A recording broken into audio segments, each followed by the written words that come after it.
Diary with মুনিয়া। আজকের আমরা জানবো ভারতের মধ্যপ্রদেশের ইন্দোর শহরের একটি অতি জনপ্রিয় খাবার খোপরা প্যাটিস। খোপরা প্যাটিস মূলত একটি অত্যন্ত জনপ্রিয় স্ট্রিট ফুড বা রাস্তার খাবার। এটি সুস্বাদু একটি নাস্তা যা নারকেল, শুকনো ফল এবং মশলায় পুর ভরা আলুর টিক্কি যা সোনালি করে গভীর করে ভাজা হয়।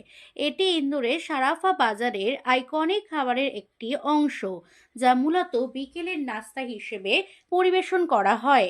কোপরা একটি মালয়ালম শব্দ যার অর্থ শুকনো নারকেলের শ্বাস। এটি বাইরে থেকে খুব মুচমুচে বা ক্রিস্পি এবং ভেতরে নারকেলের মিষ্টি ও মশলায় টক ঝাল স্বাদের একটি অনন্য সংমিশ্রণ। বর্ষাকালে এই গরম চপ বা প্যাটিস চাটনি ধনে পাতা এবং পুদিনা পাতা দিয়ে খুব সুস্বাদু করে পরিবেশন করা হয়। সাধারণত বিজয় চাট হাউসের মতো পুরনো ইন্দোরি খাবারের দোকানগুলোতে এর জনপ্রিয়তা খুব বেশি। Thank you.